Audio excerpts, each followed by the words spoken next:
Promised Land parents. Thanks so much for joining us. Today we're discussing our 3 questions with moms of elementary students, or MOs as we like to affectionately call it. We have Jen Riddle here with us, and she is one of the leaders of our MOs group. Jen, can you tell us, first of all, who you're quarantined with right now and a little bit about MOs? Sure. Right now, I have my husband, Mike, who is working right now out of his closet. And then I have 4 kids. I have a high school freshman girl, and then I have an 8th grade daughter, and then I have a 5th grade son and a 1st grade son. Wow, it's a big span. Yes. And what can you tell us about the MOs class? Yeah, this is actually a very new class that started back in September. We needed something right after MOPS, when the moms graduated from there, to come over when they're entering the elementary school years. And we wanted to create a space where women can connect, get some tools, feel encouraged, and just take a break and just learn new things. Yeah, and I've seen it up close, and I know that you've been doing just that. It's been a really safe place for moms to show up. So thank you for doing that. We have 2 of the moms from that class with us. Charlotte, why don't you go ahead and tell us how old your kids are and who's all in the house with you? Hi, I've got Graham, my husband, here at home, working from home. And then I've got Eleanor, who's 5th grade, she's 11, and Abigail, who is 9.5 and in 3rd grade. Great, we're glad you're here, Charlotte. Thank you. Tell us about who you're at home with. So in the evenings, my husband is home. He is going to work during the day. Thankfully, he's the only one in the office. So I feel safe when he gets home. And I have 3 kids. Noah is a 7th grader, Jane a 5th grader, and Sarah a 3rd grader. And then we have 3 dogs. So it's the pets that always put me over the edge. So I want to make sure we heard about the pets. That's a busy household. it is. So, like those of you who are watching or listening, we can feel very surrounded by people and pets at this time. But I think sometimes, even though we're adjusting quite a bit, it's been several weeks now that we've been sheltering in place, it's still possible to sometimes feel very alone. So we're hoping that by talking about the answers to these 3 questions, we will help Promised Land parents know that they are not alone in whatever they are experiencing. So we'll get right to the first question. What is the biggest challenge you're facing right now in this season of sheltering in place? Jenna, can we start with you? Sure. I think the hardest part is just trying to be everything for everybody, still be a mom and a wife, and just get everything done. And now we've added teacher to that list, and that's a whole new challenge. And I think the hardest part of that is just simply navigating even just the websites of, getting from this document to this website and, back and forth, and our kids aren't used to doing that either. So it's just a learning curve for all of us. So it sounds like you've just had to be really adaptable and flexible in taking off the one hat and putting on the other hat. Yes. It's gotten any easier over the last 4 weeks or so? It for sure has. I mean, even my 8-year-old, she can better handle Google Docs than she could when this first started. And I think too, because they know I'm here, it's easy to ask for help. But yeah, I hear mom a lot. Yes, sure. Which everyone does. Yeah. Charlotte, what about you? What do you find? Easier. What, Jenna? It's definitely gotten easier. Good. That's good. How about you, Charlotte? I think for me, the biggest challenge has been having realistic goals about what success looks like. Because for sure, our lives have all got smaller, but for me as a mum, certainly, the expectation is bigger, with less capacity to do anything.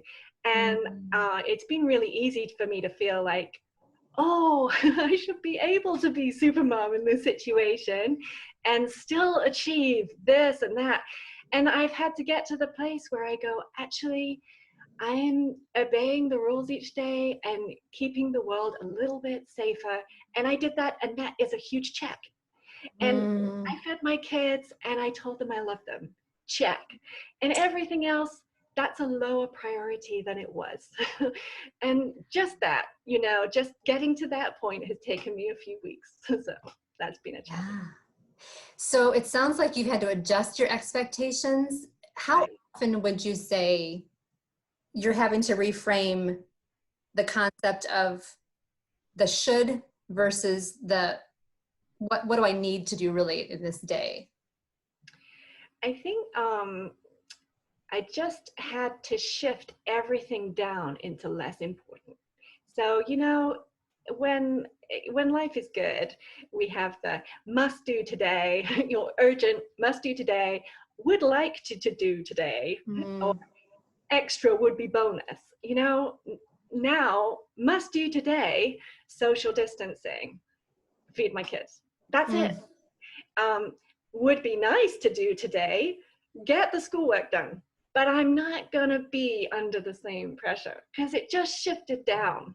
Yeah. And would be great today if we have some family fun together. You know, it's not, if I'm not under pressure, they're more relaxed. So does it matter? Well, maybe a bit. And we try. But I'm not, I'm having to not put myself under pressure to be everything all the time. You know, we need to stay safe and we need to feel loved. And I love to hear the language you're even using of, I don't know if you guys have heard that if you should too much, it's like you're shoulding on yourself. I am really good at that, but I hear you, Charlotte, saying would be nice, would be great if, and those are really helpful phrases, I think, for all parents to write down and stick on the wall to look at throughout the day. Jen, how about you? What's been the hardest for you? I am an introvert, and it has been hard to find some space where I feel I have permission to go be by myself. That I don't feel guilty about that. Maybe to tag on what Charlotte was saying, but yeah, just feeling off the clock. It feels very continuous with the kids, and it's also me asking for that time too, making sure that I ask, or I tell, you know, my kids from this time to this time, I'm off the clock and you need to figure it out, or, yeah, so I think that's just been the hardest part for me. That whole concept really leads into our next question, which is taking care of yourself. I heard you say that one thing you're doing to take care of yourself is just recognizing that you need the introvert time and then asking for it. Huge. Would you want to expand on that, or is there something else you're doing in addition to care for yourself right now, Jen? Yeah, what has been helpful for me was just to have some parameters around my day. I'm not doing this perfectly, but I know I kind of have this 9 to 5. It's blocks of time. I don't like to even call it a schedule because it's, you know, it's all fluid. But at least I know in the morning I'm going to have my cup of coffee. I'm going to read from the Bible a little bit before e-learning starts at 9 o'clock. I've kind of given myself some permission. So if I wanted to sleep a little bit, that's fine, or get a start on some other things so I feel prepared by 9 o'clock. But I've given myself some parameters to work with. That's great. It makes me think of the phrase Charlotte said about would be great. Would be great if I had my morning coffee and my time with the Bible, but it almost moves into the must-have region.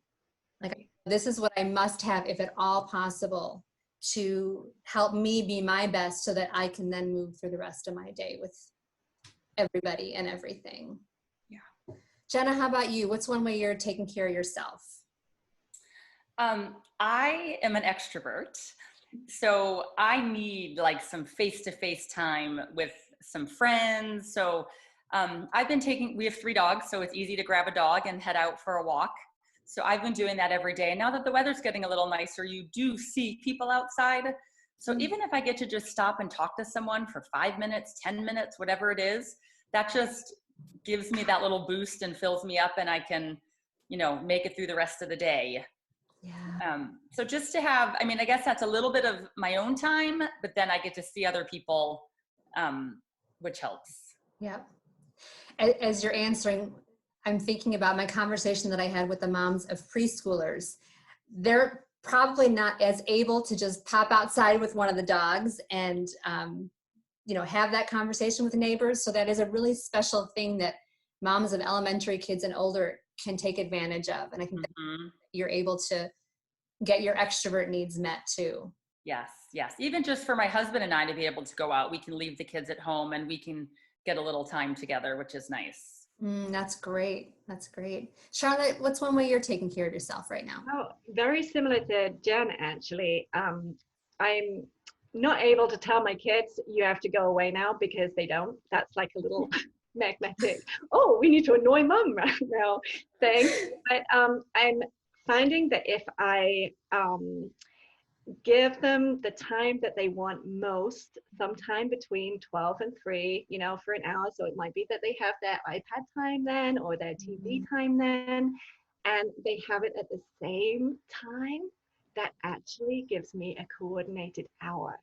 And it's not particularly because I'm introvert or extrovert, it's because otherwise I'm going to be yelling by 3. And I need to have a break. And it needs to happen in that time frame, just for me to not implode or explode, or I don't know, for it to stay okay, shall we say. And I'm really having to make sure that time is not cook the dinner or do the laundry. That time is I get to sit in the sun, or I get to read a book, or I get to take a nap. I mean, we're talking a 5-minute nap, but just something that is nurturing. Sometimes I take a bath. I feel so naughty right in the middle of the day. I'm just like, okay, life isn't so bad. And then I can reapproach the afternoon and the evening without all that. I've let go some of the intensity of just being in a confined space with other people that are finding that intense too. And have they been pretty good about giving you that hour, whatever you've given them to do? Oh yeah, because I know now they don't have iPad time until then. And they don't have TV time until then. This is like, this is a coordinated moment. And That's so great. they get what they want, but I get what I want. And that's what I'm learning is good, because we all need a win, right? We all That's need right. to find a way of surviving, our kids too. That's right. Well, again, this makes me think of the next question. What is one thing you're doing in this season that's making things easier for you or your family? You kind of answered it right there with taking time for yourself is making things easier for you and probably better for your family.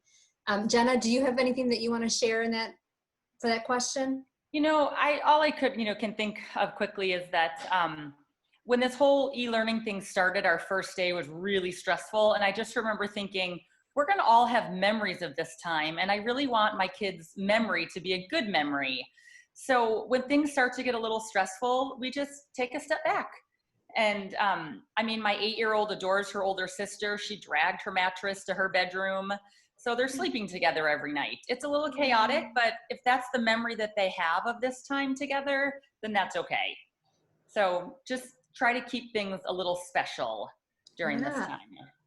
That's fantastic. Jen, how about you? Anything you're doing with your family that's working in this season? Yeah, a couple things like what Jenna was saying, just trying not to put extra pressure on the e-learning. We're doing what we need to do, but I know that if I'm calm and not adding more to it, then it goes a little bit better. I don't know if they're doing the greatest of work, but we're trying. The other thing is I'm asking my kids to do more to help around the house. I don't know if that's easier for them, but it's easier for me. I have 4 kids. So Monday through Thursday, there's a kid that helps me with dinner. And that's been it for me. It's nice just to have someone to work with, and I'm teaching them, and and not doing it on my own. So not necessarily it's easier for them, but it's nice for me. Yeah, that sounds like a great idea. That's wonderful. And Charlotte, did you want to add anything for that question? I think the only thing I would add is we're doing just small family fun, you know, really little things that we plan into the day or for the end of the day that we can all be excited about. And so right now, and it's so little, we borrowed a fire pit. So my kids go out and they collect sticks from under the tree. And then they, you know, spend the, you know, they build up the fire pit, and then we go out at, you know, maybe 6, and we're out 20 minutes in our coats sometimes with our hoods up.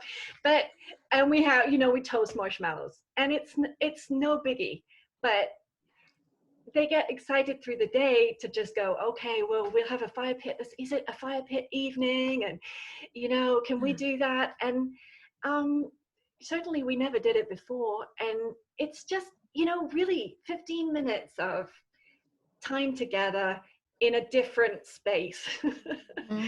And like Jenna said, that's what they're going to remember is this, right, the usual things that you guys let them do in this season. Let's hope so. Excited about that. Yeah. Well, I want to thank you guys for just showing up and being real with where you're at and sharing a little glimpse into the lives of your families during this virus pandemic. I want to give Jen a chance to tell us if people are looking for more information about Mo's, where can they find you guys right now? Yeah, if you're on Facebook, we have a page, and it's Mothers of Elementary Students dash Willow Women's Daytime Classes. So Willow Women's Daytime Classes. And it's a place that we post about 3 times a week, Monday, Wednesdays, and Fridays, with encouragement, wisdom, maybe something funny or a podcast, tools, and come interact with us and join. We'd love to have you there. Great, and I will add that to the newsletter this week so that people can have a nice and easy link to find you guys on Facebook. And I want to thank the Promised Land parents who've been able to join us for this brief session together. There are so many heroes in this story right now, but I do think parents are some of the most important heroes out there. Thank you for not giving up on your kids, for not running and hiding in the bathroom or the closet more than 24 hours at a time. Thank you for continuing to love them, even when it's hard, even when you're frustrated. And don't forget that we at Willow are here for you. Please reach out to me if we can serve you or help you in any way right now. Thanks again for joining us.